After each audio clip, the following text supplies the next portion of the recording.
Parfait.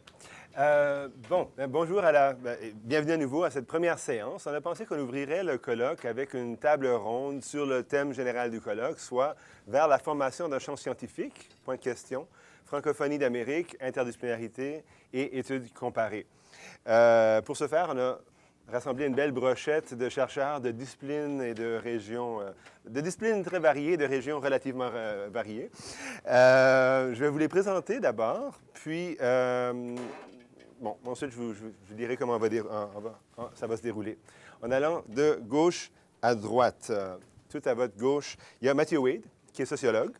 Il détient un doctorat de l'Université du Québec à Montréal et est présentement stagiaire postdoctoral à l'Institut d'études acadiennes de l'Université de Moncton.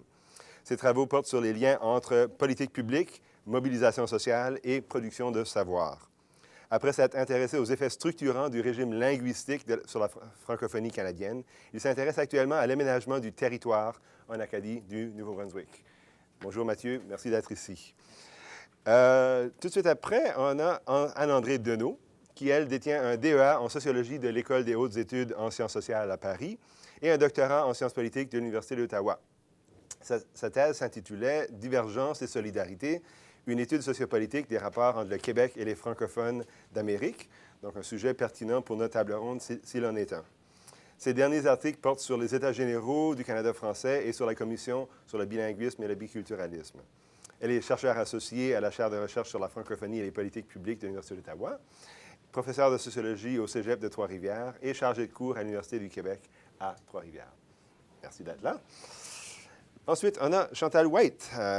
Après d'avoir obtenu un doctorat en anthropolinguistique, voilà, de la New York University, où elle s'est intéressée aux idéologies linguistiques d'une radio francophone ciblant les immigrants d'origine haïtienne de Montréal, Chantal White est maintenant professeure de linguistique à l'Université Sainte-Anne. Elle a publié dans les Cahiers internationaux sociolinguistiques, dans Langue et Société et dans la Revue canadienne de linguistique. Ses recherches portent principalement sur les idéologies et pratiques linguistiques dans la radio et la presse écrite. Et finalement, Ariane Brun-Delray, qui est étudiante au doctorat à l'Université d'Ottawa. Elle y rédige une thèse sur l'inclusion et l'exclusion du lecteur dans la littérature franco-canadienne. Ses recherches sont parues dans Francophonie d'Amérique, Port Acadie, Voix plurielle, ainsi que dans plusieurs ouvrages collectifs. Elle co-dirige une plateforme dédiée à la critique des arts acadiens sur le webzine Aster. Et de 2014 à 2017, elle a été récipiendaire d'une bourse de doctorat du Conseil de recherche en sciences humaines du Canada. Alors voilà, la table est mise, ou presque mise. On a décidé de procéder d'une manière un petit peu hybride. Il va y avoir Anne-Andrée Deneau qui va mettre un peu la table avec une présentation d'une dizaine de minutes à laquelle on va réagir, ainsi qu'à des questions qui ont été préparées d'avance aussi. Alors, Anne-Andrée, oui. On t'écoute. Oui. Donc, en fait, moi, je me suis intéressée plus aux conditions puis au contexte dans lequel on voulait développer un champ de formation scientifique. J'ai fait un a priori. Je me suis dit que c'est quelque chose qu'on veut développer, malgré le point d'interrogation, et qu'on allait vers ça, finalement. Donc, ce texte est issu d'une réflexion qui a débuté il y a une dizaine d'années au doctorat, mais surtout lorsque je suis entrée en poste au Centre de la francophonie des Amériques comme coordonnatrice des relations avec les milieux francophones, et que j'étais en charge de mettre en place des programmes pour stimuler justement cette recherche-là sur les francophonies d'Amérique. Comment s'y prendre, quoi inclure, quoi encourager. C'est un peu ça qu'on a discuté, entre autres avec l'AUF à l'époque et puis avec aussi l'AUFC. Donc, on s'était assis et on essayait de voir un peu comment on pourrait développer cette recherche dans le champ de la francophonie des Amériques. J'ai aussi eu la chance, à travers ça, de beaucoup discuter avec Éric Waddell. Et les longues discussions m'ont permis d'avoir une approche un peu particulière et peut-être plus complète. De même que les rencontres que j'ai faites avec des nombreux Franco-Américains et des Acadiens pour essayer de voir un peu qu'est-ce qu'on avait en commun, quelles étaient les différences, puis comment on pouvait orienter tout ça. Ça a eu une forte influence sur ma thèse et sur mes recherches subséquentes, entre autres celles que je mène en ce moment aux États-Unis avec les collectivités francophones. Bref, mon intervention ici, ça va être plus de l'ordre d'une réflexion suite à mon travail, à mes recherches et à mes rencontres. Je vais avoir des propositions, mais je vais surtout avoir des questions finalement, là.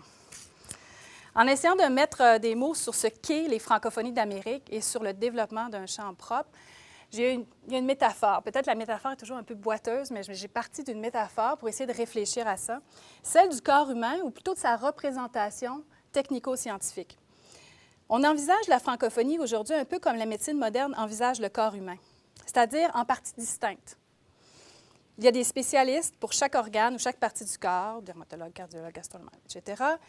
Et cette illustration-là, en fait, parmi tant d'autres, montre que notre culture a une tendance vers la catégorisation, vers la spécialisation, vers peut-être une certaine omission de ce qui unit.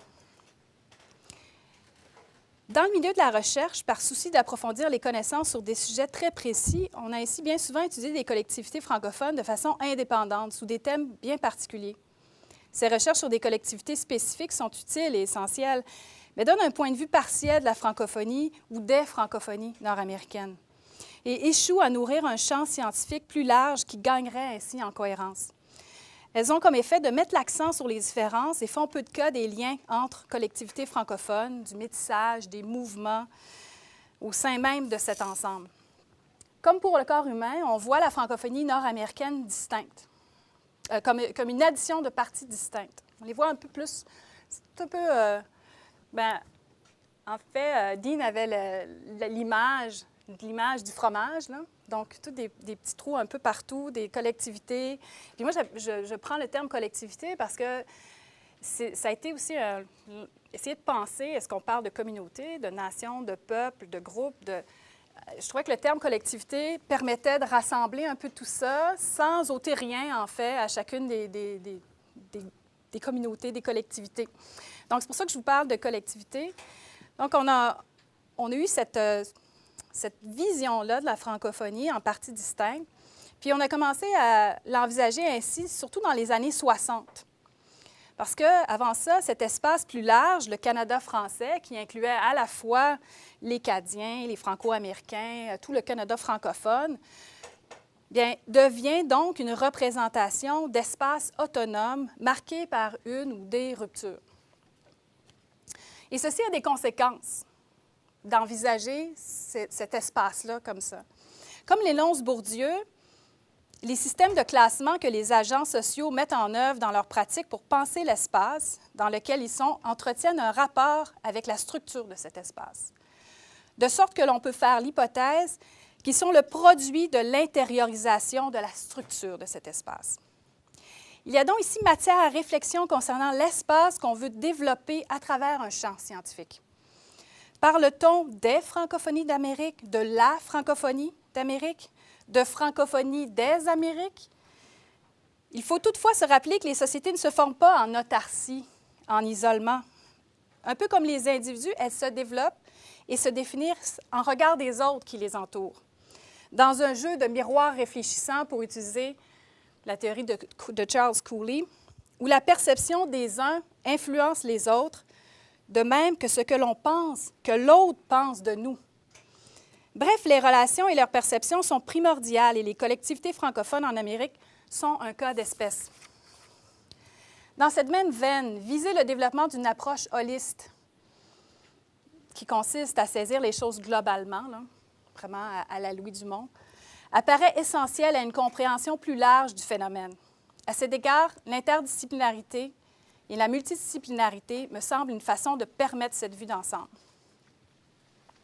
Un autre élément aussi peut-être à observer ou à garder en tête, c'est la question de la hiérarchisation, qui est une question dont on parle peu, qui est un peu tabou finalement.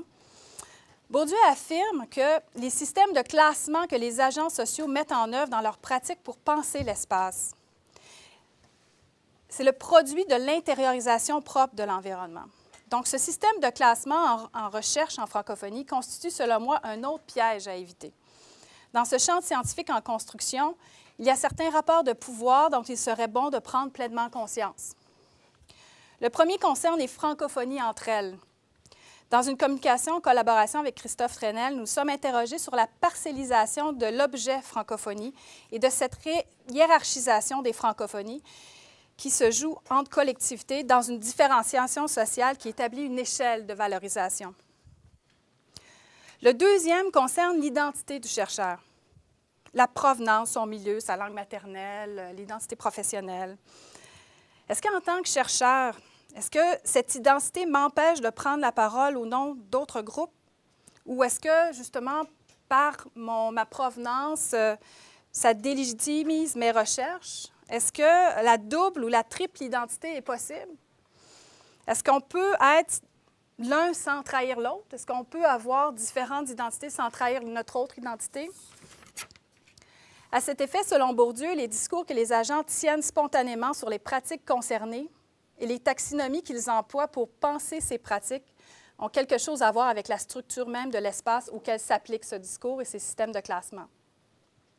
Par exemple, on n'a qu'à penser au discours du Québec ou des Québécois sur les francophonies minoritaires, ou du discours des Franco-Ontariens sur les Québécois ou sur les francophonies de l'Ouest, etc. Ce qui nous ramène à la définition même que donne Bourdieu du champ scientifique authentique, de ce que serait un champ scientifique idéal. C'est un univers autonome où, pour s'affronter les uns les autres, les chercheurs doivent abandonner toutes les armes non scientifiques, à commencer par les armes de l'autorité universitaire. Dans un champ scientifique authentique, on peut engager librement des discussions libres et s'opposer violemment à n'importe quel contradicteur avec les armes de la science. C'est peut-être un peu réducteur comme définition, mais on pourrait ajouter à cela aussi qu'un champ scientifique, c'est aussi la possibilité d'un réseau d'échanges, d'expériences, de rencontres avec des rapports de collaboration, de coopération et des gens engagés qui sont présents pour une cause. Parce que ça aussi, c'est quelque chose de très particulier à la francophonie. C'est l'engagement des gens au sein de la francophonie. Ça peut être une force et parfois, ça peut rendre les choses plus difficiles parce qu'il faut l'admettre, quelquefois, c'est aussi un champ hautement émotif. Bref, dans la construction d'un champ scientifique, il faudra prendre conscience que ces contraintes, des luttes particulières et encourager les collaborations et les relations. Il faudra aussi, à mon sens, développer une perspective holiste, parallèlement aux études plus spécifiques sur les collectivités, qui non seulement apportent une vue d'ensemble, mais permettent la reconnaissance de ce champ comme enjeu scientifique, cohérent et légitime par rapport aux autres champs scientifiques. Voilà. Merci, Anne-André. Alors, voilà, je pense que ça met vraiment très, très bien la table pour la discussion. Je pense que l'usage de Bourdieu est vraiment pertinent. C'est penser en termes de champ. Est-ce que, puis je pose la question de manière ouverte, est-ce que notre objectif, c'est d'avoir un champ qui est plutôt distinct, où les acteurs, les chercheurs interagissent avant tout à l'intérieur de ce champ-là? Ou est-ce qu'on est déjà d'une sorte de bel équilibre où les historiens tels que Gratien et moi, on interagit dans le champ scientifique historien, les sociologues font de même, etc. Puis on se rend compte ici comme une sorte de carrefour. Puis ça m'apporte à me poser la question, et je ne vais pas prendre trop la parole, mais est-ce que, tu as parlé de, parfois on a l'impression que dans le champ émergent des francophonies minoritaires, il y a peut-être une légitimité qui vient de l'origine, ou tu as peut-être parlé de la provenance, qui était une source de légitimité ou non. Ça se fait très bien? Oui? Non, mais je veux juste finir mon idée. Est-ce que c'est la provenance? Est-ce que c'est le fait que quelqu'un vient de la baie Sainte-Marie ou versus l'Ouest canadien? Ou est-ce que c'est le fait que, en fait, nos positions sont développées avant tout dans notre champ professionnel, puis on les apporte ici, puis on n'est pas capable de changer de posture si vite que ça? J'ai développé mon barrage d'arguments pour interagir avec des historiens. Ensuite, j'arrive ici, je fais une présentation devant des sociologues, des anthropologues. Je ne vais pas nécessairement avoir une toute nouvelle perspective. Est-ce qu'on dialogue assez? Est-ce qu'on devrait dialoguer plus? Donc, je vous laisse le choix. Tiens, Anne-André, tu voulais peut-être rebondir sur ce que je viens de dire. Puis les trois autres aussi, je vous laisse le choix. Vous pouvez intégrer ça dans vos présentations par rapport aux questions, ou si vous voulez réagir à quelque chose qu'Anne-André vient de dire. Mais oui, bien sûr, tu as la parole en premier. Non, mais en fait, vous savez, le mot francophonie canadienne exclut d'emblée le Québec. Le réseau de francophonie canadienne, c'est un réseau. Donc, il y a quelque chose là. OK? Deuxièmement, quand je parle pour l'identité du chercheur, je faisais référence au débat qu'on a, par exemple, sur les études sur les Autochtones ou sur est-ce que moi, si je ne suis pas autochtone, est-ce que j'ai le droit de parler des Autochtones? Est-ce que je ne suis pas femme? Est-ce que j'ai le droit de parler des femmes, de la condition des femmes? Et je trouve qu'on retrouve ça aussi à l'intérieur. Pas nécessairement, c'est pas un discours qui est explicite, mais implicitement, Il y a une chasse gardée par rapport à certains secteurs, je trouve. Mais je veux dire, je sais que j'emmène quelque chose qui est tabou, là. C'est pas quelque chose dont on discute. Ben, c'est ça l'objectif d'une table ronde, c'est très bien. Moi, j'aimerais peut-être rebondir parce que j'ai mis la métaphore du corps, sauf que moi, je la vois vraiment d'une autre manière, cette métaphore-là. J'ai l'impression que la francophonie, au sein de la société, c'est un organe. Disons, prenons une collectivité francophone.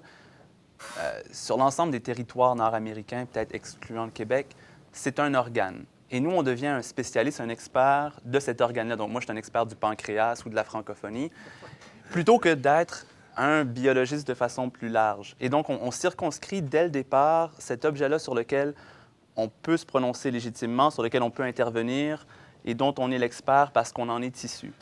Mais il y a des pans entiers de ce corps-là, de la société plus large, desquels on ne dit rien. Puis là, j'en reviens à la difficulté, hein, parce que moi, je suis sociologue de formation. Puis là, être sociologue, c'est quoi? C'est être un scientifique de la société. Mais là, on le sait qu'on ne savait pas comment nommer la francophonie canadienne. Est-ce que c'est un collectif, une communauté, une société?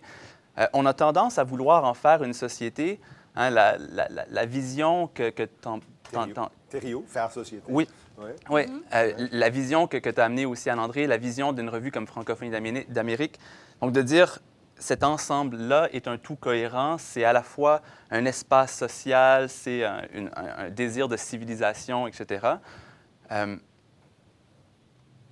Sauf que être francophone, on ne contrôle pas un ensemble de domaines de notre existence. Ça veut dire faire société avec d'autres. Donc, quand on est sociologue en francophonie, c'est quoi notre objet d'étude? De quelle société est-ce qu'on parle? Strictement d'une société francophone? Si oui, qu'est-ce qu'on exclut? Qu'est-ce que ça implique? Est-ce qu'on arrive à dire quelque chose de l'expérience des francophones si on ne s'adresse qu'à leur francophonie et non pas à des pans où c'est peut-être d'autres qui interviennent, d'autres forces qui agissent que strictement les nôtres? Et pour moi, ça pose la question de qu'est-ce que ça veut dire faire de la science sociale en francophonie et qu'est-ce que ça veut dire créer un champ qui serait un champ cohérent à part entière. Donc, il y aurait les œillères de ne pas voir les autres communautés francophones. Il y a aussi les œillères de ne voir que la francophonie. De ne voir que la francophonie. Ouais. Si je peux rebondir là-dessus, je pense qu'en littérature, la question se pose un peu différemment, entre autres à cause du lien qu'on fait entre une langue, une littérature et d'habitude un pays ou une communauté. Donc déjà, pour nous, en littérature, la question se pose autrement. C'est-à-dire que à l'Université d'Ottawa, je fais mon doctorat dans un département de français. Donc, c'est sûr qu'à la base, je vais travailler sur des œuvres qui sont en français, pas forcément de France. Donc, déjà là, on se situe un peu différemment par rapport à cette question-là. La question de la langue dans laquelle je vais écrire ma thèse, dans laquelle je vais diffuser mon savoir, se pose pas de la même manière. C'est sûr que je peux écrire en anglais des fois, je peux diffuser ma recherche en anglais, mais a priori, ça se fait en français sur des œuvres en français. Donc, je suis déjà affiliée à un département et c'est toujours comme ça. Il y a très peu de départements d'études de littérature générale, comme on dirait géographie ou sociologie ou sciences politiques. Déjà, en choisissant ce programme-là, je choisis la langue et le corpus sur lequel je vais travailler. Cela dit, pour revenir à ce que Joël disait, c'est quand même important, je pense, de maintenir un équilibre entre nos appartenances au champ d'études de la francophonie des Amériques ou de la francophonie canadienne et à notre propre champ d'études. C'est-à-dire que souvent, ce qui aide le plus ma compréhension de ces littératures-là, c'est beaucoup ce qui se fait en littérature, les outils qu'on développe en littérature pour examiner les œuvres littéraires. Ce n'est pas un discours comme tous les autres, la littérature, ce sont des œuvres d'art. Donc, c'est important pour moi, comme chercheur, de maintenir cet équilibre-là entre ces deux champs de recherche-là et d'aller chercher ce que j'ai besoin d'un côté comme de l'autre. Je ne pourrais pas juste m'insérer dans un champ d'études sur la francophonie canadienne, je pense. Parce qu'au final, la littérature franco-canadienne, si on veut, ou les littératures franco-canadiennes, en quelque part, elles sont beaucoup plus littérature que franco-canadienne aussi. C'est une forme d'art, c'est une œuvre d'art. Donc, il y a ces enjeux-là qui, de ma perspective, se posent un peu différemment. Puis comment ça se passe dans des domaines comme ce qu'on appelle les area studies ou les cultural studies en anglais, où on peut étudier, il peut y avoir des départements d'études catalanes ou d'études chicano, ou peu importe. Est-ce que ces champs-là sont plus intégrés? Est-ce que les spécialistes de la littérature parlent davantage aux sociologues, aux historiens? Désolé, je n'ai pas encore nommé les politologues. Est-ce que finalement, ils ont fait un pas de trop si on te suit, il faut d'abord être nourri par les spécialistes de notre discipline pour bien analyser notre objet.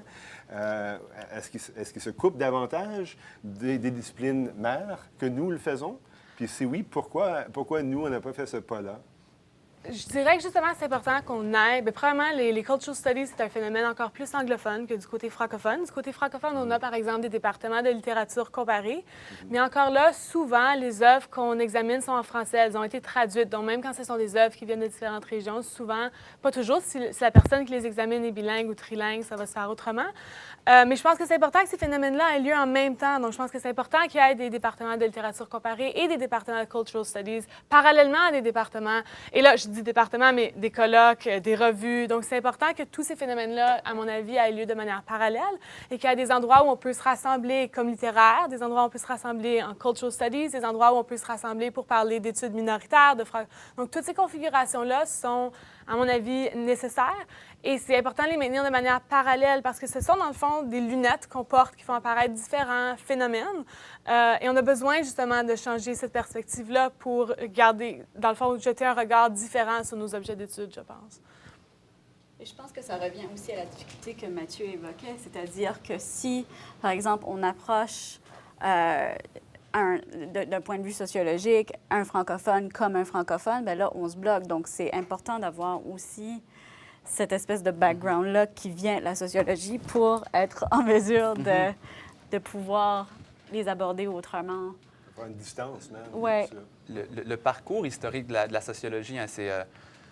Joseph Yvon Thériault dit à un moment donné qu'en francophonie, ça a été une discipline qui est assez marginale dans l'expérience des collectivités, dans leur devenir. C'est-à-dire que l'histoire a joué un beaucoup plus grand rôle, la littérature et maintenant le droit, qu'il y a des disciplines qui sont maîtresses chez nous, mais que la sociologie, il dit, à l'exception d'une brève parenthèse en Acadie, il faut voir, hein, la sociologie, elle apparaît en Acadie de façon embryonnaire dans les années, fin des années 30, début 40. De cette époque-là, il ne reste aucun écrit, c'est-à-dire qu'on n'a pas encore constitué un champ sociologique. Mais l'objectif, c'est de moderniser, selon un dogme du catholicisme social, la collectivité acadienne. Ensuite, on ouvre l'Université de Moncton et là arrivent des Français qui vont nous enseigner la sociologie, mais avec une perspective, eux, de la décolonisation. Et donc, ils arrivent puis ils disent, mais mon Dieu, les Acadiens, vous êtes un peuple colonisé à plusieurs égards, à la fois par votre propre élite et à la fois par tout un système colonial qui a été mis en place par les anglophones, mouvements étudiants, etc. Fermeture du département de sociologie, licenciement des profs, quelque chose d'unique dans l'histoire du pays. Hein. La sociologie a vraiment été vue comme une menace par l'establishment. Et on s'attendait à ce que la sociologie joue un certain rôle. Et elle n'était pas en train de jouer le rôle qu'elle devait jouer à ce moment-là. Ça va juste être dans les années 80. Hein, le département ouvre dans les années 70. Dans les années 80, soudainement, le nouvel objet de la sociologie va être entériné par le régime linguistique, par l'article 16.1, l'article 23, etc. Tous ces articles-là que dès qu'on devient un spécialiste en francophonie, hein, on devient aussi un juriste parce que notre histoire est parcourue du droit. Et là, soudainement, le champ va se constituer. L'objet d'étude va être évident. On traite des francophonies minoritaires. On se coupe nécessairement du Québec parce que le Québec a un statut distinct dans le régime linguistique.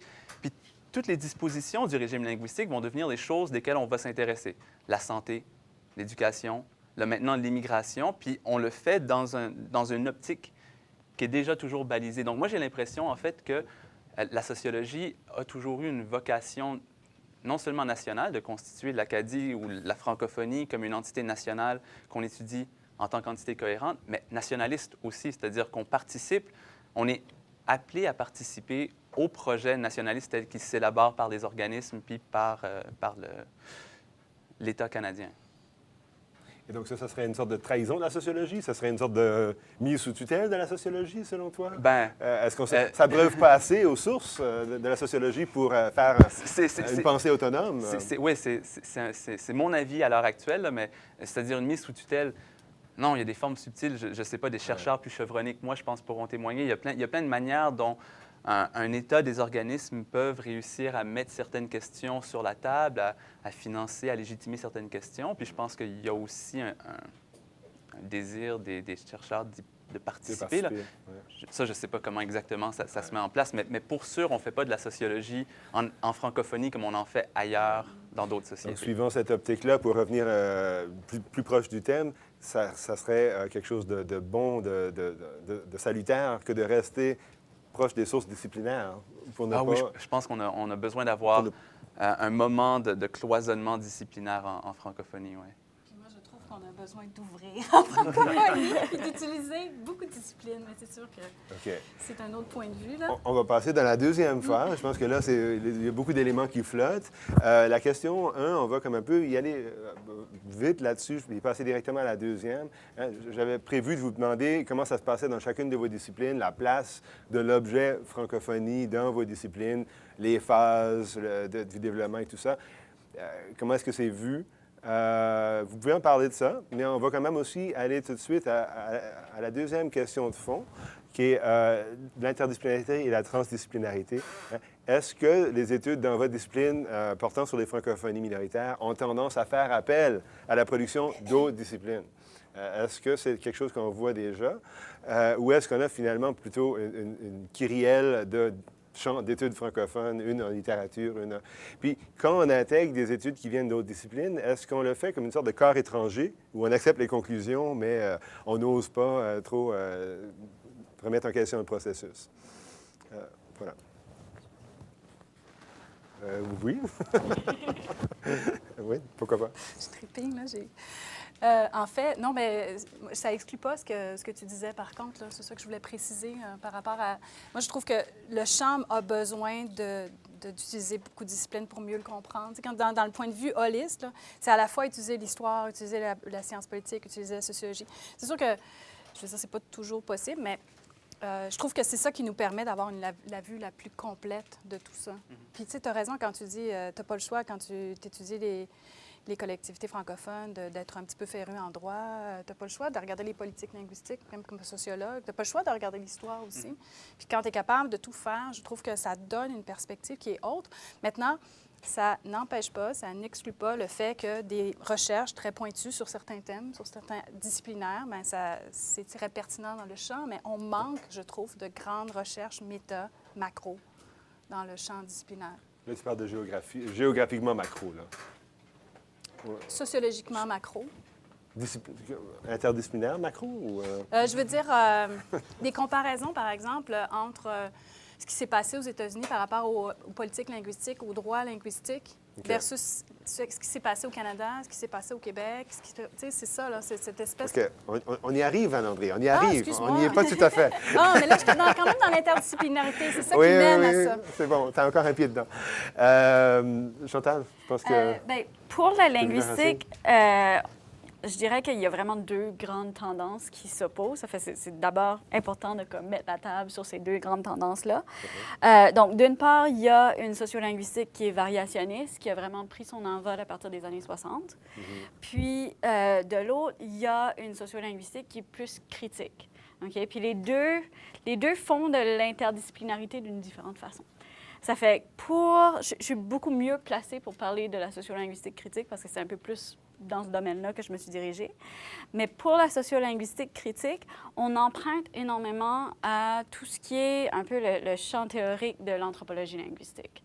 Ça fait qu'on va vraiment s'intéresser à la question des idéologies linguistiques, à la question des discours. Sauf que ce qui est intéressant au niveau de cette interdisciplinarité-là, et là, ça revient à ta question, est-ce qu'on prend juste les conclusions? Ce que moi, j'observe, c'est que souvent, quand on va faire la sociolinguistique critique, c'est oui, on va vraiment...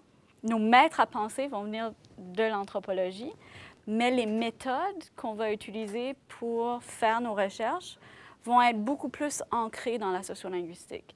C'est-à-dire qu'on va faire... ça va être beaucoup autour d'entretien.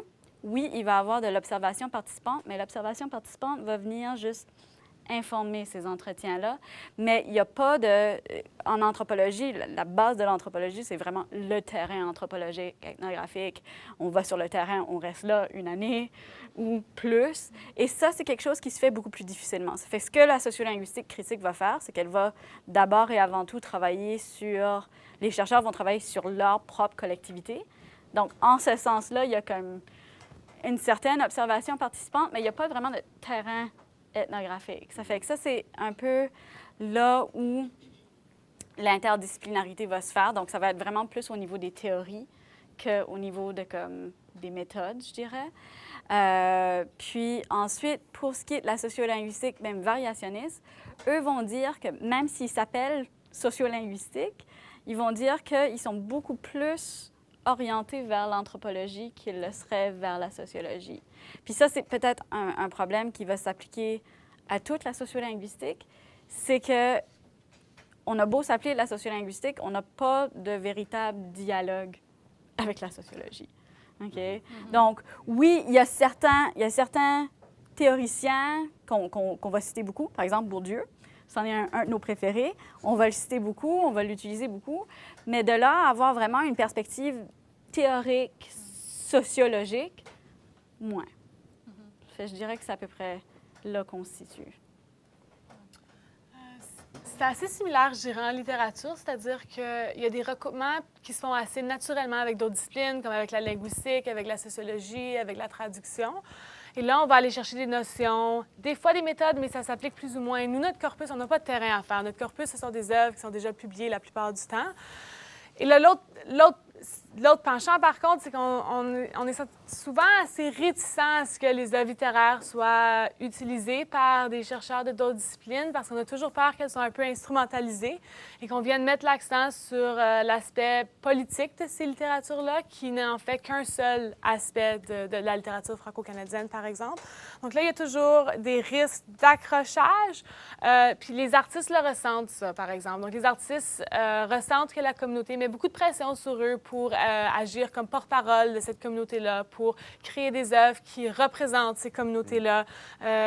Herménégilde Chasson a une belle formule où il dit que dans écrivain acadien ou artiste acadien, c'est l'adjectif qui a supplanté le nom, dans le fond, où la communauté a ces attentes-là par rapport à l'écrivain. Donc, à cause de ça, on est encore plus réticents, je dirais. Déjà, comme chercheurs, nous, on doit faire attention en littérature de ne pas mettre l'accent sur ça parce que ça ignorerait toute une partie de notre corpus qui ne porte pas sur les communautés. Donc, en littérature franco-ontarienne en particulier, jusqu'à récemment, les œuvres littéraires étaient assez nettement divisées en des œuvres qui renvoyaient à la communauté de l'auteur et les œuvres qui n'y faisaient pas référence.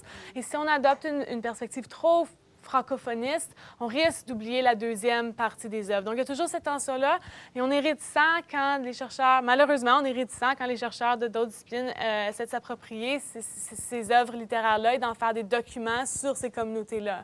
Parce que ce sont des œuvres littéraires, c'est un autre type de discours. C'est un discours, mais c'est un discours qui a sa propre spécificité, qui n'est pas celle d'un document ethnographique nécessairement. Mais il y a des recoupements, il y a des terrains d'entente. Il faut au final juste continuer à discuter. Puis quand on prend l'objet de recherche, je pense, d'une autre discipline, il faut aussi essayer de l'aborder avec une perspective un peu intérieure. Il faut apprendre à utiliser les lunettes. Si je reviens à cette métaphore-là, je suis très myope, ça paraît.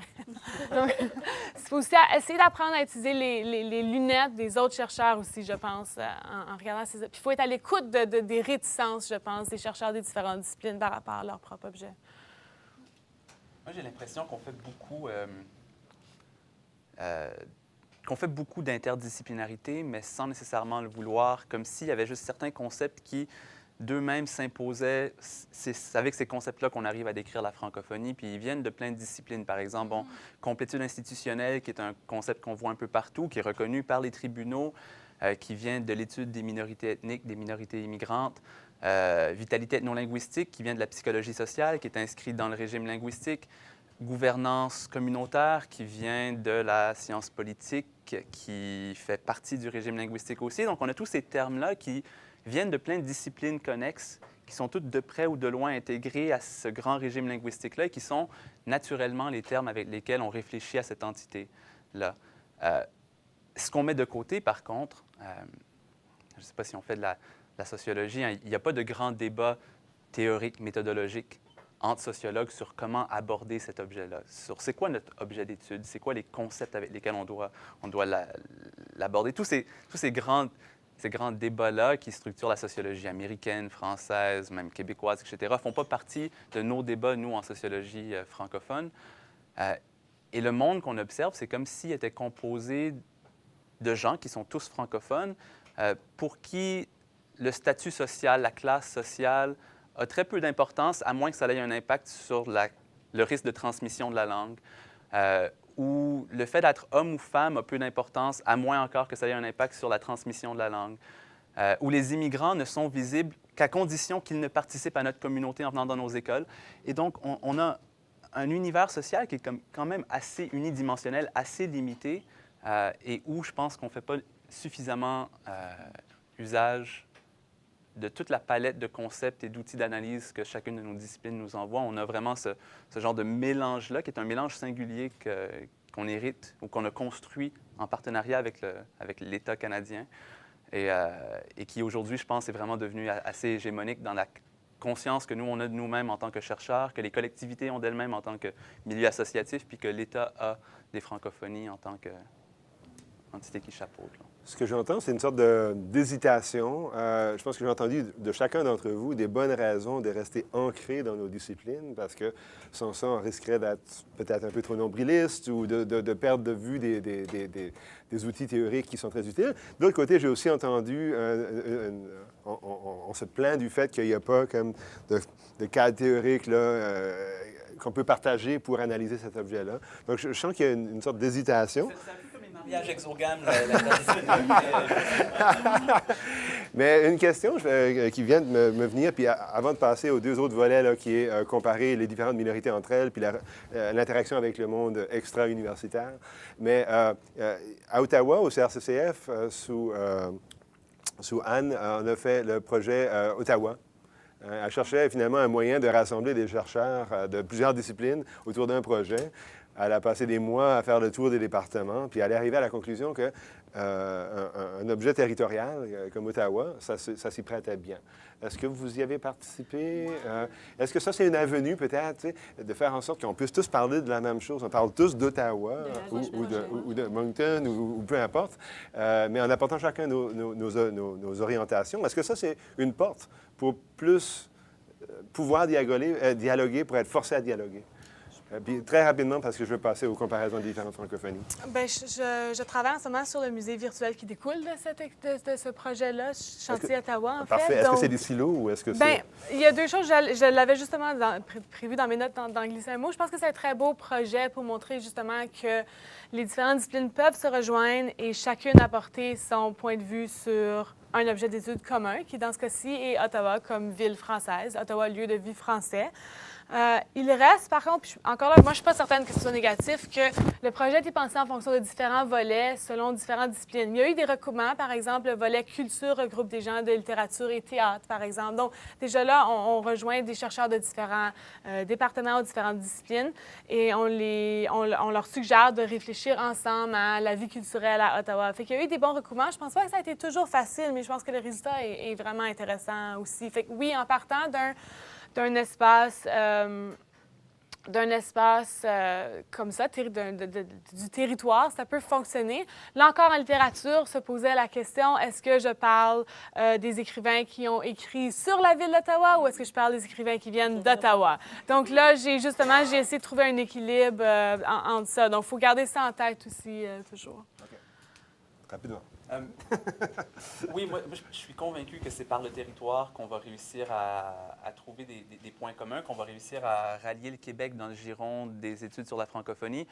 Le territoire nous amène, je pense, à penser, puis là, je veux dire, le territoire, pas penser comme un territoire francophone où on s'intéresserait uniquement aux parcelles francophones du territoire, mais pensons l'expérience complexe, totale d'un territoire, essayons de le faire en se servant de toutes les disciplines et essayons de produire un savoir en français sur les territoires où on habite. Et là, on aura, peut-être qu'il n'y a pas grand-chose de comparable entre, je ne sais pas, nous et Lafayette, Moncton et Lafayette ou Moncton et Montréal, mais au moins, essayons de voir comment est-ce que ces territoires-là sont vécus, sont aménagés, sont pensés. Faisons-le en français, puis on aura un point de rencontre où là, on trouvera peut-être un moyen de s'interroger sur notre faire société, mais le faire en français. Ça va? On passe au prochain point? OK. On va essayer de finir pour moins quart, donc on va continuer d'aller assez rapidement. Ah oui, on devrait prendre des questions aussi. Ces gens-là, il y a des choses intéressantes à dire aussi. Les gens ici se connaissent très, très bien. Oui, c'est vrai. Oui. Bien, ma prochaine question, je l'ouvre à tous. Hein? Alors, vous pouvez rebondir sur ce qu'ils ont déjà dit ou parler du prochain aspect qui est... on vient d'y toucher. Des différentes francophonies, jusqu'à quel point est-ce que ça reste des champs d'études comme distincts? Combien de gens de l'Ouest canadien connaissent bien l'Acadie ou vice-versa, ou le Québec même? Est-ce qu'on connaît bien le Québec? J'ai une étudiante à la maîtrise qui a dû faire pas mal de rattrapage sur l'histoire du Québec, par exemple. Donc, avenue pour ça. On vient de parler de l'avenue du territoire. Mais oui, il reste 10 minutes, ça fait... On va ouvrir le plancher à tout le monde. Jamie.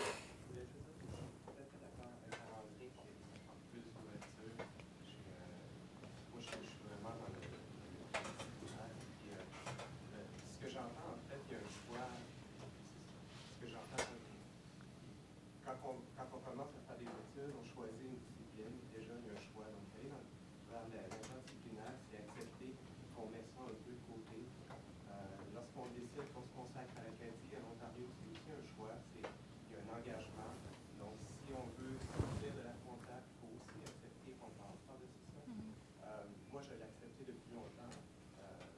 En fait, je n'ai jamais pensé à mon cursus littéraire comme étant une œuvre d'art. Pour moi, c'est du discours, je lis du roman, je lis le livre d'Yves Frenette ou un article. Moi, c'est tout du discours. C'est toute la reconstruction de l'imaginaire. Mais j'ai l'impression que c'est une question qui se pose, mais on peut l'amener dans un ouvrage collectif, dans un article, mais tout dépend de ce que le chercheur, lui, peut faire avec ça. Ouais, c'était juste un commentaire, mais je trouve qu'il n'y a pas assez d'ouverture. Et bon, moi, ça fait plusieurs années que j'inclus le Québec dans les comparaisons avec les francophonies. Et il n'y a qu'à la soutenance où je me suis fait dire que je faisais mal, mais depuis, je pense qu'on a depuis beaucoup de mois, je pense. OK. Les messieurs à la technique m'ont demandé de répéter la question, mais je pense pas que je vais me lancer cette fois. Merci pour le commentaire. Voulez-vous rebondir sur le commentaire? Ou est-ce qu'on passe à la prochaine question puis on intègre le tout? Moi, Ouais. j'allais juste dire que je pense qu'il y a quand même des très, très beaux projets qui, justement, font des comparaisons entre différents espaces. Je pense, par exemple, à l'énorme projet dirigé par France Martineau, le français à la mesure d'un continent. Puis là, justement, on est vraiment en train de regarder et de comparer différents espaces. Puis elle n'est pas la première à faire ça avec une très belle et très bonne subvention du CRSH, par exemple. Il y avait aussi Monica Hellard qui a fait ça sur la francophonie canadienne. Puis là, justement, on comparait différents espaces et ça faisait en sorte que on faisait se rejoindre sur un thème commun plusieurs chercheurs dans différents domaines, mais qui avaient un peu un ancrage dans chacun des différents points de la francophonie. Puis là, il y avait vraiment lieu de faire des comparaisons très intéressantes. Puis c'était aussi l'occasion de prendre conscience que, oui, il y a des similarités, mais il y a aussi beaucoup de différences. Puis de rester très, très conscient de ces différences-là qui existent au sein de la francophonie, des différents enjeux, des choses comme ça. Je pense que c'est le genre de projet qui sont très prometteurs, en fin de compte, pour développer ce champ d'études sur la francophonie.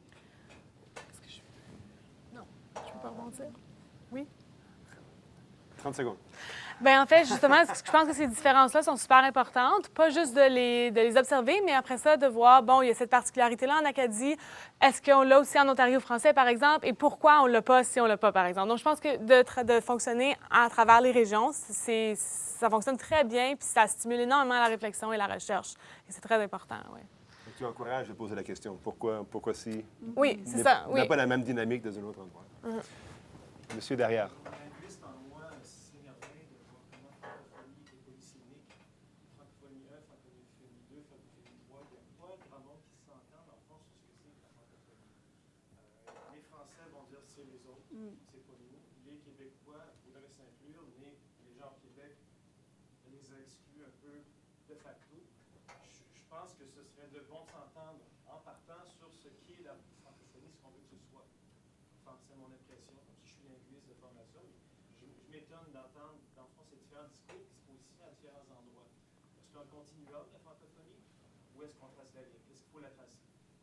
C'était mon premier point aussi, justement, que je n'ai pas soulevé parce qu'on a sauté certaines des questions, mais justement, c'est l'idée de qu'est-ce qu'on comprend quand on dit francophonie.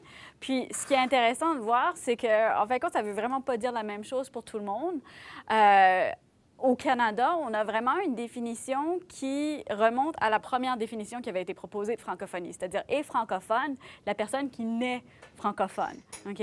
Puis oui, c'est sûr qu'on va dire, OK, bien, il y a d'autres personnes qui ont l'usage du français qui vont être définis comme francophones, mais je veux dire, moi, quand je parle à mes étudiants qui ont fait l'immersion, qui étudient dans une institution francophone, ils vont jamais se dire francophone. Ça fait que, mais à la base, si on regarde la définition comme globale de c'est quoi un francophone, quelqu'un qui a l'usage du français, bien, ce n'est pas une définition qui fonctionne pour nous. Donc, pour nous, on a vraiment une définition qui est beaucoup plus identitaire de qui est francophone.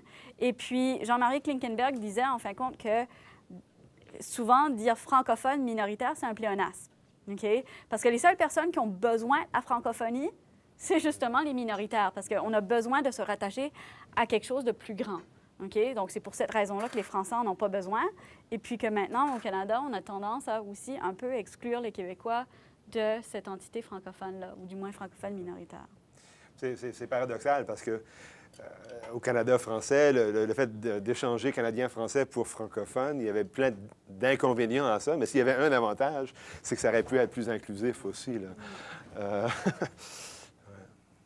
La définition de francophonie n'était pas la même aussi non plus, là, quand on remonte. Un francophone, ça n'a pas toujours été celui. C'est comme si on avait plaqué l'ancienne définition canadien-français sur francophone, puis, même si ça varie d'un endroit à l'autre, puis d'un locuteur à l'autre. Je pense qu'il y a aussi plusieurs espaces qui se chevauchent, donc plusieurs ensembles. Puis justement, je pense que c'est important, quand on prend la parole, de bien définir de quoi on parle exactement. Et les différents ensembles qui se superposent, qui se chevauchent, la francophonie des Amériques, la francophonie canadienne avec ou sans Québec, et ensuite la francophonie avec un grand F qui sort du cadre du Canada, ce sont tous des ensembles importants qui font apparaître différentes choses. Je pense juste qu'il faut prendre le temps de préciser de quoi on parle et de délimiter justement comment on entend les termes qu'on utilise. C'est ça, en fait, l'exercice des fois qui manque. Gratien? Oui, d'abord, la définition du francophone me fait sursauter à chaque fois. En partie parce que la définition première, c'est être capable de parler français. Donc, dans ce sens-là, c'est extrêmement extensible, si on veut, pour inclure un paquet de monde. La deuxième, c'est celle que tu viens de mentionner, qui est en fait la suite du Canada français, qui comprend caractère identitaire très fort. Et je pense, peut-être mon expérience n'est pas la même que celle de tout le monde, évidemment, mais que ces deux notions-là sont en train pas de se confondre, mais de se rejoindre, en autant que l'on sait que ces deux dimensions-là, ou ces deux extrêmes-là, sont en fait des éléments importants de la francophonie. Le lien avec le Québec, ben, je regarde la première conférence que je vais présider, ça porte sur Gérard Bouchard. Je pense qu'il y a un lien qui est en train de s'établir et qui s'établit en partie parce qu'il y a une meilleure connaissance, compréhension, assurance de la part des francophones qui ne sont pas du Québec. Et j'espère une plus grande connaissance aussi de la part des francophones du Québec. Je rappelle toujours la déclaration du ministre à l'effet que le Québec rejoignait la francophonie. J'ai une question pour... en fait, je pourrais parler d'interdisciplinarité aussi, mais je vais dire simplement que l'interdisciplinarité, c'est pas nécessairement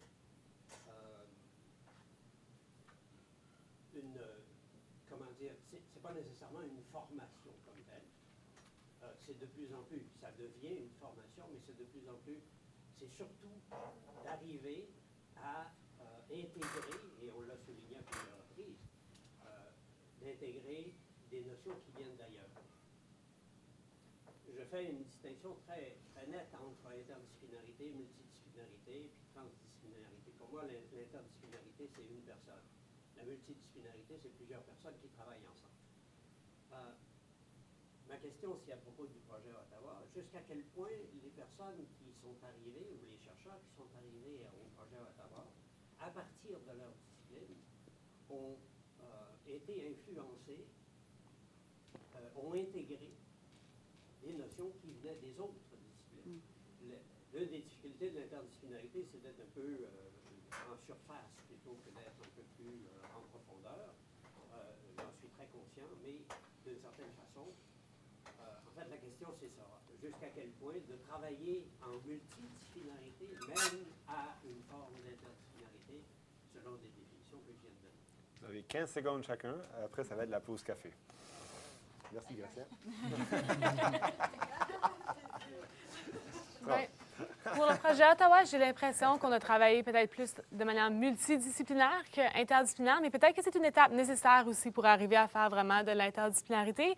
Et même à l'intérieur de cette multidisciplinarité-là, je pense qu'il y a eu des échanges interdisciplinaires. Mais c'est sûr qu'on ne peut pas du jour au lendemain sauter de l'un à l'autre aussi. Puis il faut commencer quelque part, puis commencer à se rapprocher, à dialoguer. Et je pense que ce projet-là fait exactement ça. D'autres? Ça va? Ben, en fait, je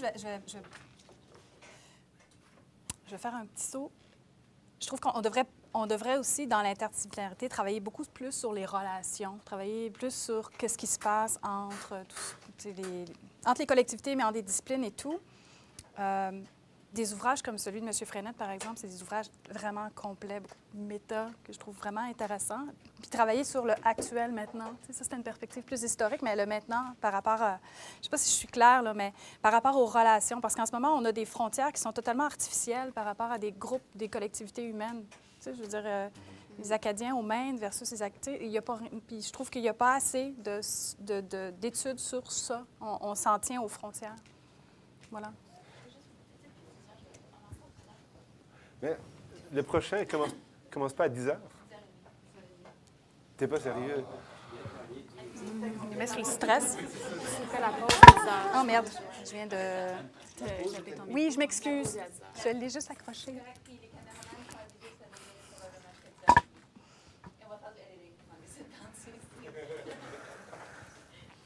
Mais t'es sûr, là? OK. Il fallait me dire avant. OK. Bon, ben, d'accord. As-tu des questions? Si quelqu'un veut rajouter ce qu'il vient de dire, Ariane, tu as été exemplaire dans ta concision.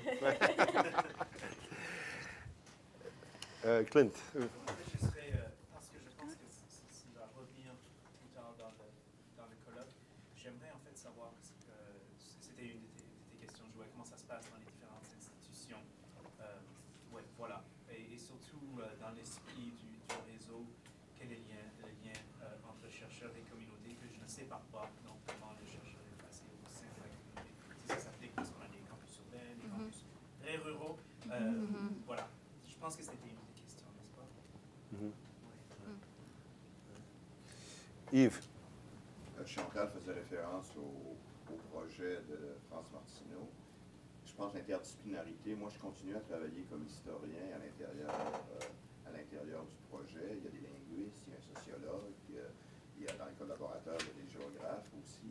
Mais je pense que l'interdisciplinarité, elle est au niveau des problématiques. Et c'est très difficile, mais c'est au stade où on a commencé le projet, qu'on a vraiment fait l'effort de poser des questions qui rejoignaient plusieurs disciplines et qui viennent de plusieurs disciplines. Et je pense que ça fait c'est pas évident à faire et ça crée parfois des tensions, des conflits, mais je pense que c'est très, très prometteur.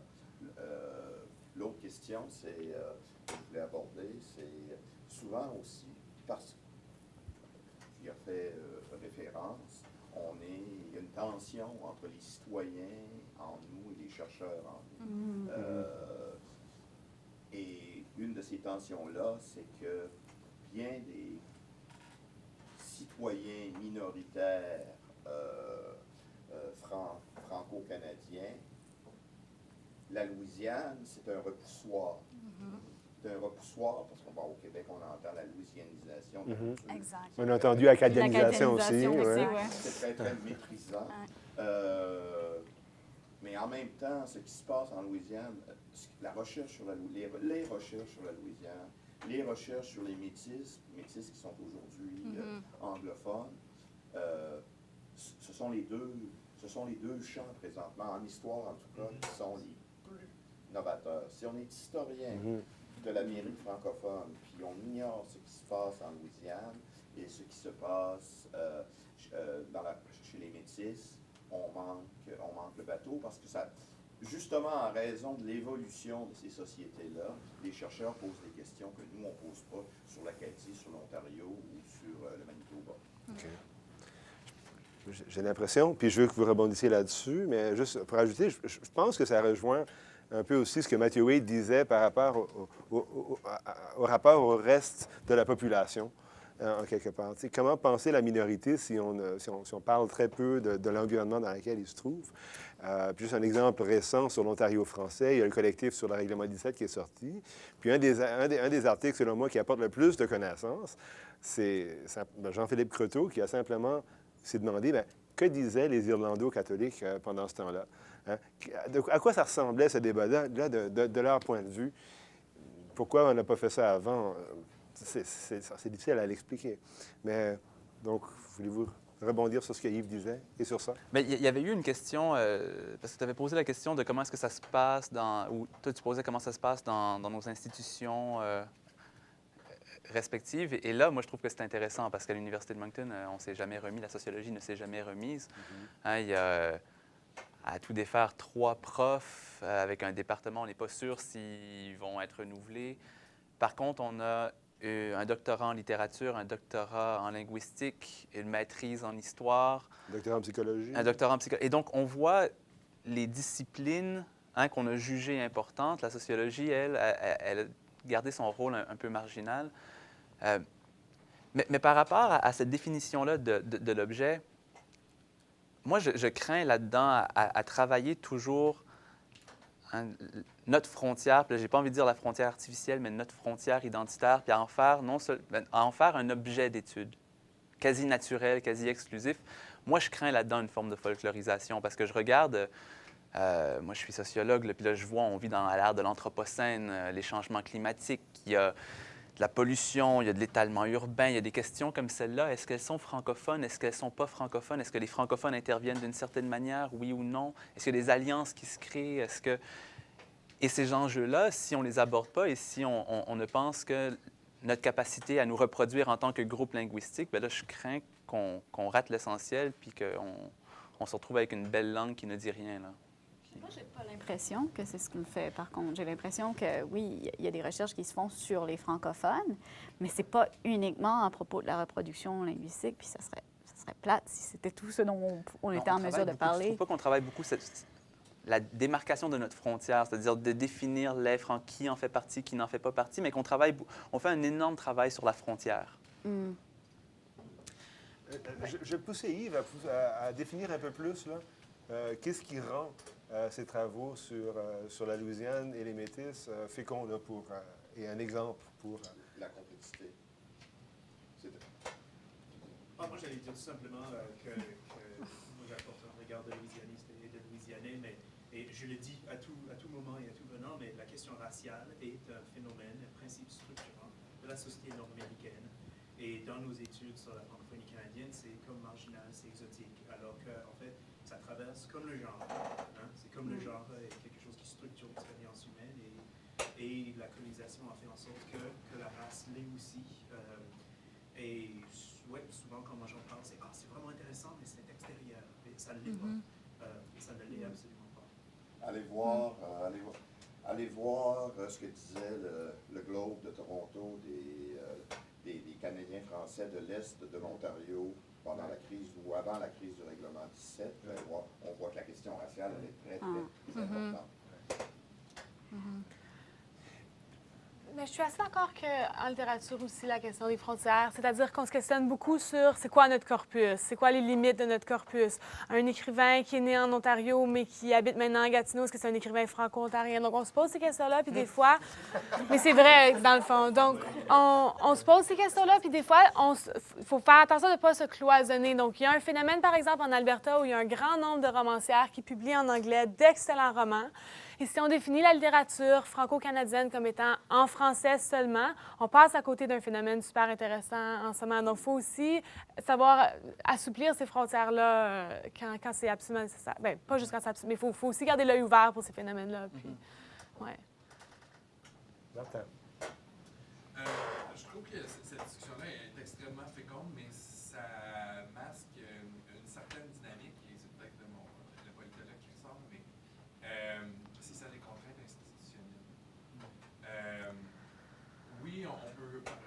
fait que le champ se renouvelle de par des nouvelles questions de recherche. Le champ se renouvelle aussi par un renouvellement de la main-d'œuvre, dans le sens où on a un bon contingent de jeunes chercheurs qui sommes contraints par la façon dont on définit l'interdisciplinarité au CRSH, la façon dont les attentes des départements à l'égard des jeunes chercheurs qui sont en quête de leur permanence. Oui, l'interdisciplinarité, l'ouverture avec la recherche en partenariat avec la communauté, c'est des beaux mots-clés qui sont dans les demandes CRSH, mais après ça, si on les utilise, on se rend compte que dans les commentaires qu'on reçoit des évaluateurs, c'est toujours un peu suspect. Oui, tu veux faire de l'interdisciplinarité, mais tu es formé en sciences politiques. Tu es vraiment capable de mener à terme ce projet-là si tu veux faire de l'interdisciplinarité. Et si tu étais formé en interdisciplinarité, on te demanderait, oui, mais tu veux travailler dans un département de Sciences Po ou sociologie? Exactement.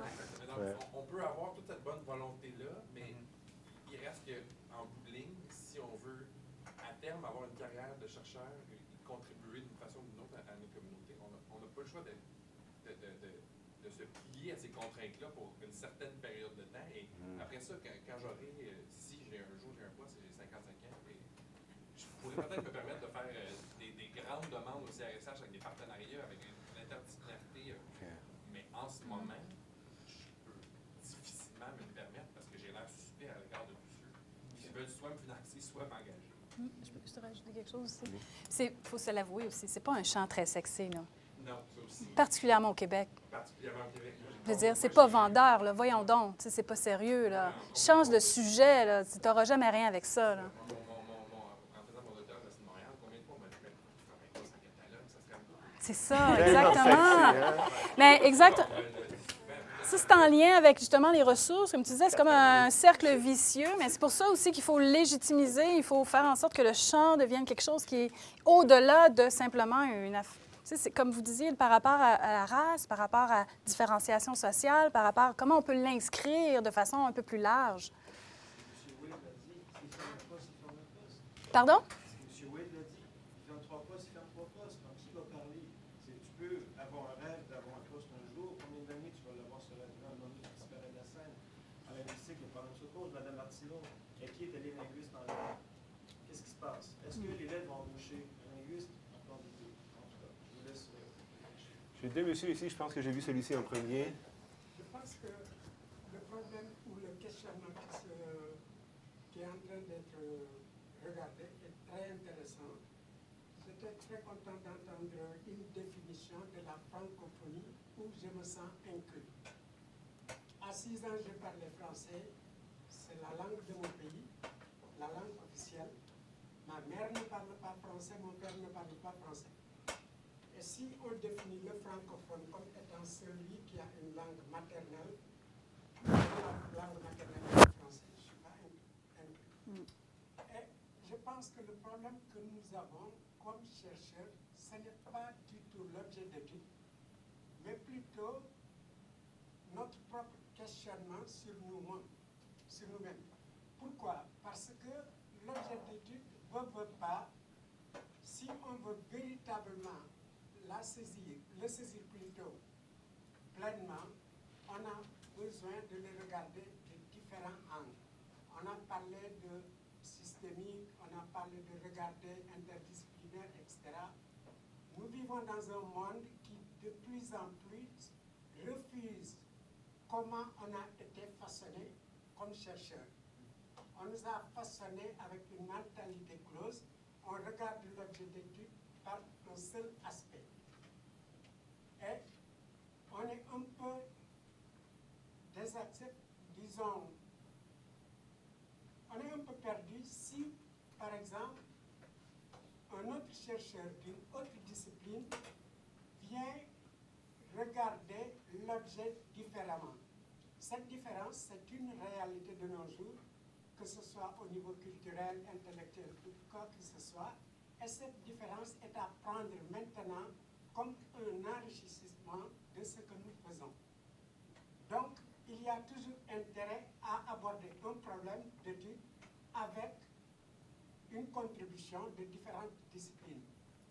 Et ça, je pense que si on le voit de cette manière, alors on sera très intéressant intéressé plutôt. Et la preuve, moi je la vois autour de cette table. Cette table, moi j'ai trouvé votre débat très intéressant, très rafraîchissant. Et je me pose la question, est-ce que si ce n'était pas parce que vous êtes de différentes disciplines, est-ce que peut-être je serais aussi charmé? Ce sont les disciplines, mais c'est surtout le choix des individus, je pense.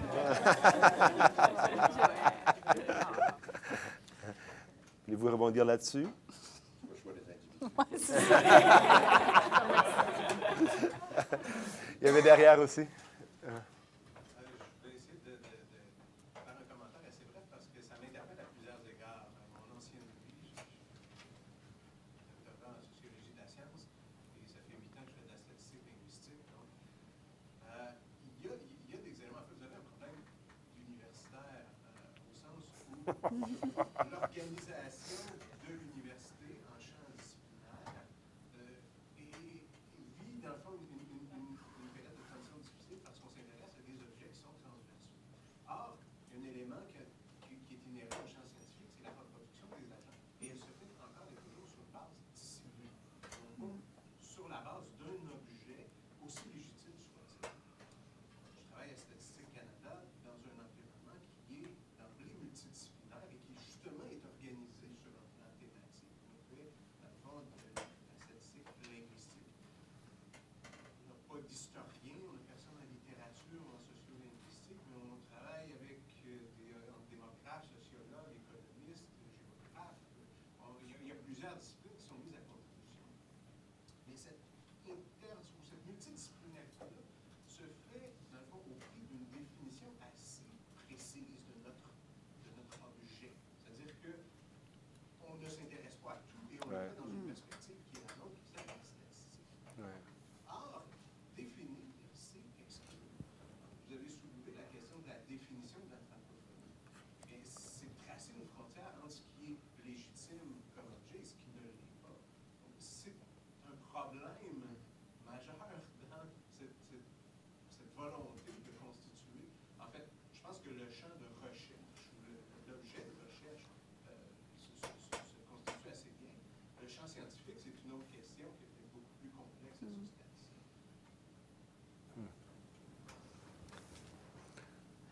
stade-ci. Si je peux, sur le point de vue personnel, j'avoue que aussi j'ai été comme confronté à ça dernièrement. Il y a quelques années, j'étais très, très chaud à l'idée de la comparaison. Puis là, je me suis dit, la comparaison, quand on compare quelque chose de très précis, comme vous disiez, le taux de transfert linguistique hein, d'une communauté à l'autre, d'une collectivité à l'autre, ça se compare bien, hein, tant qu'on est assez précis. Mais quand on commence à vouloir comparer le déroulement de l'histoire de deux collectivités, il y a tellement de facteurs à prendre en considération que l'histoire comparée, c'est quoi? Est-ce qu'on est condamné à faire de la description, à décrire à n'en plus finir? On a vu Gérard Bouchard qu'on a fait il y a quelques années avec des résultats qui ont été intéressants, mais jugés mitigés aussi, parce qu'on a souvent dit, ben, hein, tu as arrondi les coins en ce qui concerne l'histoire du Mexique. Hein? Tu as voulu le faire rentrer dans ta trame comparative, puis c'est pas tout à fait ça. Donc, quelles sont les limites de la comparaison, là, justement? C'est le problème de Story of Us en ce moment, justement. Non. Donc, on ne va pas. Mais c'est juste pour dire qu'on voit justement les écueils avec cet exemple-là qui se prend. Mais justement, c'est sur ça que je veux le plus insister, dans le sens que c'est pour ça que c'est important d'avoir des gens, des chercheurs qui travaillent sur différents ensembles simultanément et qui ne sont pas tout à fait les mêmes. Moi, j'ai une perspective, par exemple. Je vais expliquer. Donc, moi, j'ai une perspective franco-canadienne qui a tendance à exclure le Québec. Je regarde les liens entre l'Acadie, l'Ontario et l'Ouest. C'est une posture que j'ai, qui, à mon avis, se reflète dans la manière dont l'espace littéraire franco-canadien s'est constitué, mais il y a d'autres chercheurs qui adoptent une perspective qui inclut le Québec, une perspective plus franco-amérique. On est en train de voir en littérature vraiment, même, je dirais, deux écoles de pensée un peu se former. Et les deux sont nécessaires parce que les deux font ressortir différentes choses. Donc, je pense que c'est nécessaire. Puis c'est là où je voulais dire tout à l'heure, oui, en définissant, on exclut, on délimite tout ça, mais c'est justement pour aussi tenir compte des limites de ce qu'on fait, dans le fond. Pas juste les limites de notre objet d'étude, mais de montrer les limites de ce que moi, j'ai fait avec la perspective. Et pendant ce temps-là, c'est important que quelqu'un d'autre fasse le même exercice pour un espace littéraire ou un espace francophone qui est similaires, mais un peu différents peut-être. Donc, ce sont toutes des initiatives importantes, je pense, qu'il faut maintenir. Il ne faut pas commencer à dire la francophonie, c'est juste la francophonie canadienne. La francophonie, c'est juste la francophonie pan-canadienne avec le Québec. Tout ça, c'est important qu'on puisse jouer avec ces ensembles-là, je pense. Sans qu'on assume notre posture, puis que... C'est comme ça, une posture oui, et non puis qu'on pas- puis qu'on y réfléchisse et qu'on montre aussi clairement ce qu'on a fait et où à partir d'où on regarde notre objet d'étude aussi, là. C'est intéressant le commentaire sur la statistique, parce que c'est vrai hein, que on a tout ce débat en francophonie sur statistiquement comment définir le francophone, puis donc comment...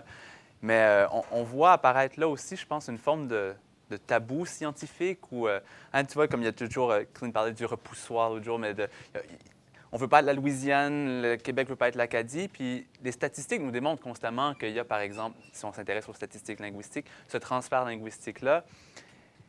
Et on le constate, mais ce pourcentage-là, ces individus-là qui s'en vont dans le dark side et qui nous quittent à tout jamais, eux ne font pas partie de notre champ d'études. Ils sont seulement le témoignage d'une brèche que nous devons contenir ici, nous étant l'objet, la communauté. Et ces gens-là ne font pas partie de l'horizon de nos savoirs parce qu'ils sont sortis de notre objet, hein, soudainement. Et moi, je trouve que ça, c'est intéressant. Ça veut dire quelque chose par rapport à notre rapport à la science. On n'a pas des grandes études sur ces gens-là qui ont appris une langue et la perdent, ou dont les parents ont omis de transmettre une langue. Et on n'a pas d'analyse qualitative, dense là, de cette question-là qui, pourtant, il me semble, si on veut définir la francophonie comme un objet de notre drame collectif, c'est-à-dire que c'est notre hantise, c'est notre...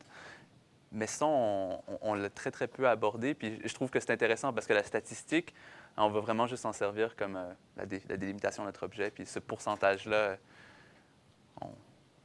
on néglige. Oui. Les certitudes sont tombées à l'eau tantôt. La prochaine séance commence à 10h30. OK. Je pense que 20 minutes, c'est une bonne durée. 15, c'est trop peu. On peut arrêter tout de suite. Je vais prendre une dernière question de Clint ou continuer la discussion entre nous. Je pense que... Moi, j'allais juste renforcer que le débat qui a lieu en ce moment sur le site Astor, sur la présence de l'anglais dans les écoles légales en Nouvelle-Écosse, montre en fait que certains de ses parents, passés du côté du dark side, renvoient leurs enfants du côté de la lumière. Et que c'est en fait, finalement, la zone d'ombre n'est pas si bien Non. définie que ça. Puis si on faisait une étude comparée avec la Louisiane, on verrait ça aussi. Il y a ce mouvement-là en Louisiane qui est très, très, très fort. Mais oui. Comment une identité ethnique se transforme après je veux dire, un changement linguistique. Et même à Sudbury, on voit des configurations assez surprenantes parfois, là, sur 3 générations, tu sais, de couples exogames sur 3 générations, et ça parle encore français malgré tout, tu sais. Après l'avoir perdu et réappris, c'est ouais.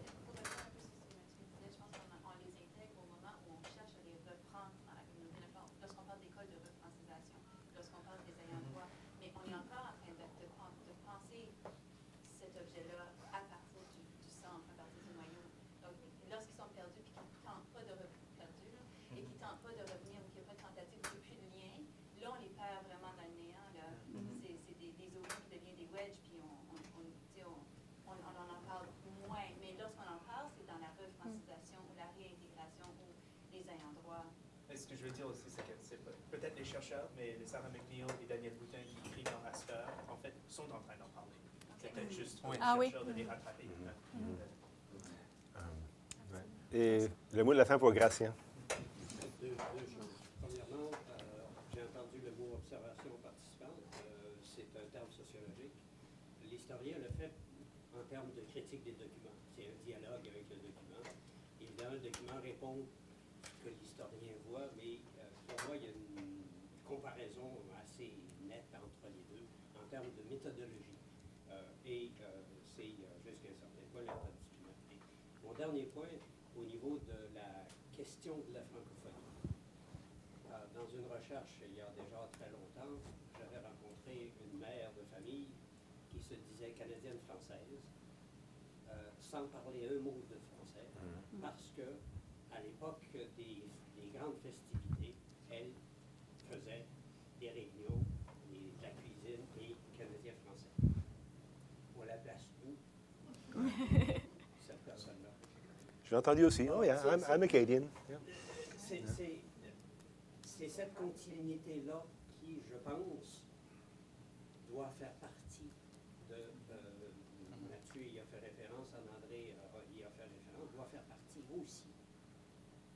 que l'on fait. Stéphanie aussi. Donc, mon point principal, c'est qu'en fait, la francophonie, c'est... lorsqu'on parle de francophonie, assez souvent, on entend un noyau. Or, ce n'est pas le cas. C'est vraiment extensible. Le commentaire à propos de la langue maternelle, je pense toujours à nos amis francophones de langue maternelle anglaise. J'aime bien le terme. Je pense un mot de la fin très approprié. J'aimerais remercier les panélistes.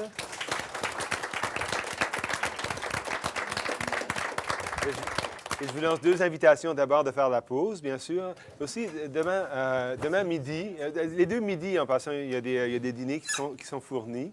Demain midi, c'est la réunion annuelle du Réseau de recherche sur la francophonie canadienne, où on a des propositions, je pense, très intéressantes à vous faire, qui pourraient faire en sorte que le colloque se trouve peut-être dans une communauté près de chez vous, d'ici quelques années. Alors, je vous invite à participer.